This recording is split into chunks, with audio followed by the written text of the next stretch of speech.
बिहार में लगातार पुल गिरने का सिलसिला जारी है। ऐसे में लगातार विपक्षी पार्टी सरकार पर हमलावर है। एक बार फिर से राष्ट्रीय जनता दल के प्रदेश अध्यक्ष जगदानंद प्रसाद सिंह ने सरकार पर बड़ा आरोप लगाया है। जिस तरह से मुख्यमंत्री नीतीश कुमार ने पुल गिरने के मामले में कई इंजीनियर को पर कार्रवाई की है, उस मामले को देखते हुए जगदानंद प्रसाद सिंह ने कहा है कि ऐसी कार्रवाई से कोई फ़ायदा नहीं है। हालांकि सरकार इस पर पूरी तरह से खानापूर्ति कर रही है। इस पूरे मामले को लेकर क्या कुछ कह रहे हैं जगदानंद प्रसाद सिंह, आइए सुनाते हैं।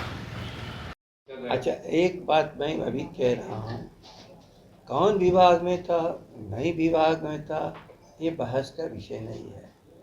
तेजस्वी जी तो ये भी नहीं कहा है कि इक्का दुक्का कभी बीच में जो भी मंत्रालय किसी में गया, लेकिन ये तो हमेशा मंत्रालय मुख्यमंत्री जी के अपने लोगों के पास रहा, वो अपनी जगह पर है।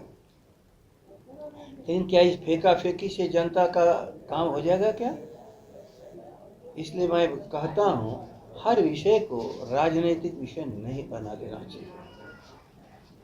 तलाशिए उस इलाज को, याद रख लेना, क्या रोगी क्या अपनी परहेज नहीं किया इसलिए बीमार हो गया, इसी पर डॉक्टर रोगी को खदेड़ नहीं देता है, तत्काल उसका इलाज करता है, बचाव करता है और फिर सावधानी के लिए उसको सलाह भी दे देता है।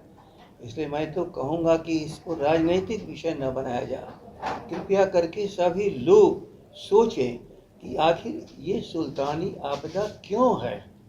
और सुल्तानी आपदा मैं कह रहा हूँ तो एक व्यक्ति नहीं है, राज्य की पूरी एक श्रृंखला बनी हुई है जो नीचे तक जाती है।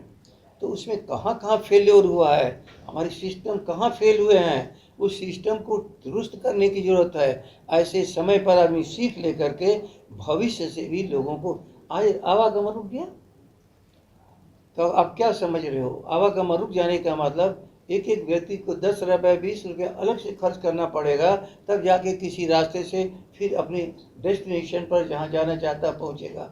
और जब इसका हिसाब जोड़ोगे तो करोड़ों रुपए में चले जाते हैं। तो ये तो रिस्पॉन्सिबिलिटी है ना कि हम जन की सुविधा दिए हैं। बहुत दिनों के बाद नदी एक प्राकृतिक बहाव का रास्ता है, नदी कभी ख़त्म नहीं होगी, लेकिन नदी के भीतर जो बनने वाले हमारे ढांचे हैं उससे बचाव का काम राज्य का विषय है।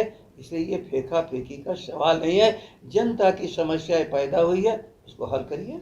कानून व्यवस्था को लेकर कैसा? तो जैसा कि आपने सुना, जगदानंद प्रसाद सिंह ने कहा है कि यदि पुल गिर रही है या किसी तरह की घटनाएं हो रही है तो उस पूरे घटना की जांच होनी चाहिए कि आखिर पुल गिरने का सबसे बड़ा वजह क्या है और उसे पूरी तरह सुरक्षित करने में सरकार को लगना चाहिए।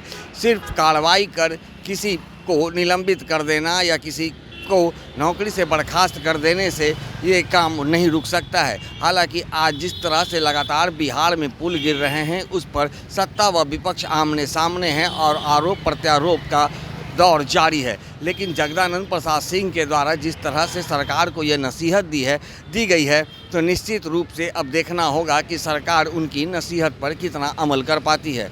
दर्श न्यूज़ के लिए ज्ञानेंद्र की रिपोर्ट।